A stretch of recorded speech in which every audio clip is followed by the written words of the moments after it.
Hello, Scorpio, Sun, Rising, and Venus, and welcome to your reading. So, Scorpio, today we're going to look into your person's energy. We're going to see how they're currently viewing this relationship with you, how they feel about it, and what actions they plan on taking in your direction and are moving forward.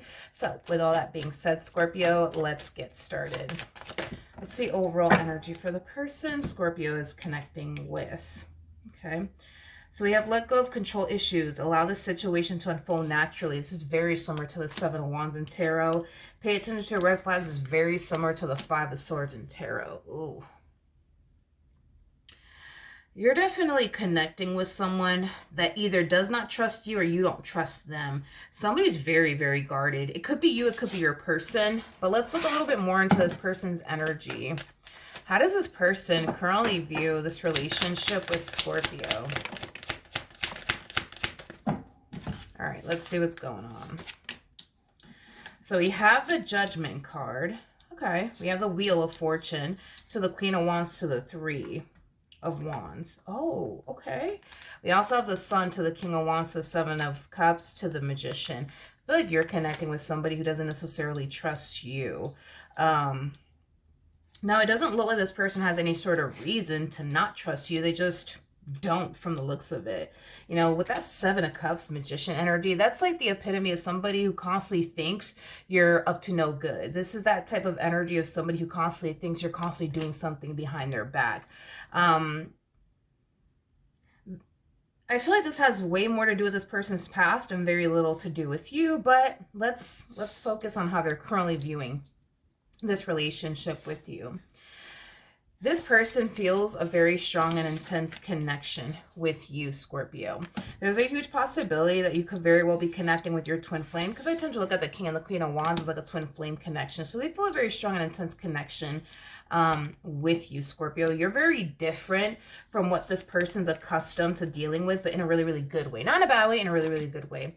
They've never felt such a strong an intense connection with anybody before like they do with you. And that's what makes this connection between the two of you, you know, for them so rare and so unique. But it goes both ways, because when the King and the Queen of Wands meet one another, they tend to feel a very strong and intense connection with one another that they never actually felt with anybody before. So I'm sure you feel the exact same way.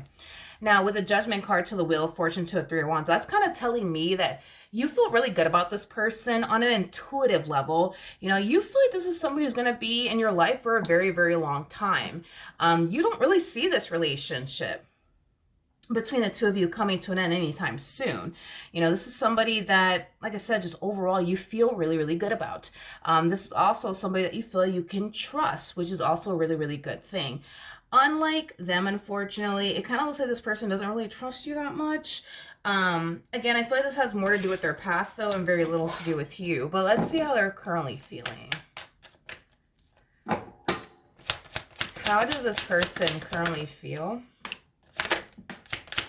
Yeah, they feel so connected to you. They feel such a strong and intense connection with you.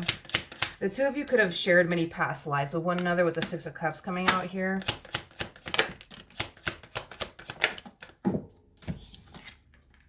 Okay. Yeah, their emotions for you, it really does run pretty deep. That's one thing that I will say. I don't think that this person has ever been with somebody who has made them feel the way that you make them feel. I don't feel like this person has ever been this in love, you know, with a person, you know, before. Let's look at that World energy. Tell me more about the World.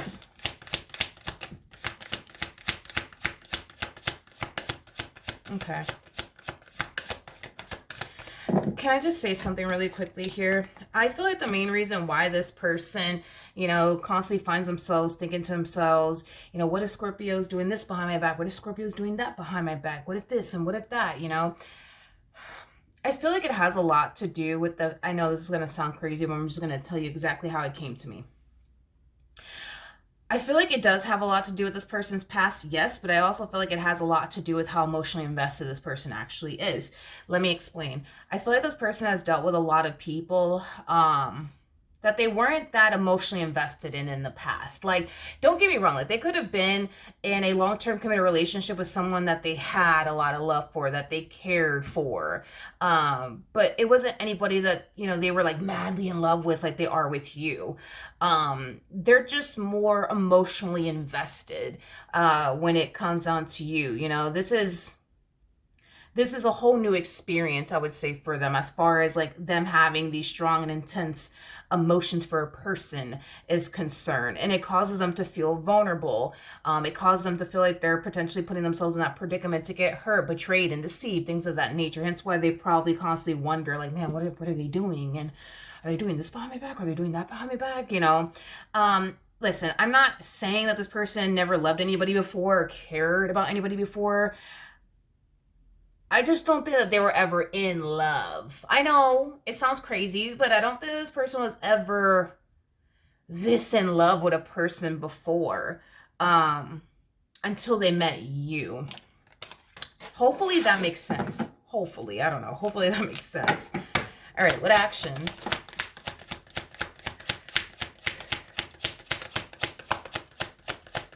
Okay.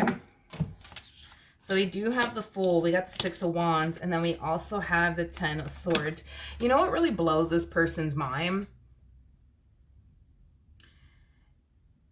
Is how unafraid you are. I am getting that. It's like, I feel like at times they might even question you. Like, how are you not afraid, Scorpio? Like, how are you not afraid of getting your heart broken? How are you not afraid of getting disappointed? Like, how are you not afraid? How are you not afraid? You know, I just kind of feel like this person looks at you as somebody who doesn't have an issue with taking a chance on love. They just don't know how you do it. They just don't know how you do it. They just don't know how you do it. This person can clearly see how in love you are with them and how willing you are to, like, you know, take a chance on them and build towards a life with them without fear and hesitation. They're just kind of looking at you like you have 10 heads. Like, how do you do it? Like, how do you do it? How are you not afraid right now? How are you not afraid of this entire situation, like, blowing up in your face? Like, how are you not afraid? How are you not afraid? I think that this person loves how unafraid you are. You know, they wish that they could be that. They wish that they could be as brave as you are. I just kind of feel like this person finds it, like, so hard to not worry, you know, themselves to death with the, but what if this and what if that, you know? It's very hard for them. It's very, very hard for them. They just don't know, like, how you could just turn around and take a chance on them and just want to pursue a life with them without fear and hesitation. And I feel like the only reason why you're, you know, pursuing this connection without fear and hesitation is because you're choosing to trust your intuition. Your intuition is telling you you don't have anything to worry about, therefore you don't have anything to worry about. And I feel like their intuition is telling them the exact same thing. I just kind of feel like this fear that they're experiencing on their end is so loud that they can't even listen to their own intuition. Because if this person were to listen to their own intuition, their intuition will tell them the exact same thing that your intuition is telling you, is they don't have anything to worry about. Because they don't. They don't. But I get it. They're experiencing a lot of fear on their behalf, making it hard for them to, like, listen to their intuition. But this person kind of wishes they were more like you know, that they were just able to pursue, you know, this connection without fear and hesitation, which is something that they obviously struggle with. As far as, like, this fear and hesitation that they're experiencing on their end is concerned, you know, this person comes off to me as somebody who's very, very cautious, very, very cautious, and very, like, you know, protective when it comes down to their heart. Which I get it. I feel like it's because their past has essentially made them this way. It has made them very, very cautious and very protective over their heart space. But when it comes down to you, this person doesn't have anything to worry about. Like, they could proceed forward within this relationship without fear and hesitation because they don't have anything to worry about. But like I said, this person does kind of wish that they were more like you. They kind of wish that they were as brave as you are. They kind of wish that they could proceed forward in this relationship without fear and hesitation like you do. They're just not like that, you know. This person tends to worry a lot. They tend to worry about but what if this happens? What if that happens, you know? I am definitely getting that, but I feel like in time, that's something that will definitely dissipate and go away. They just need to give it some time, you know? But yeah, that's what I have for you. Hopefully the reading helped. Hopefully it resonated, and I will see you guys in your next reading. Bye.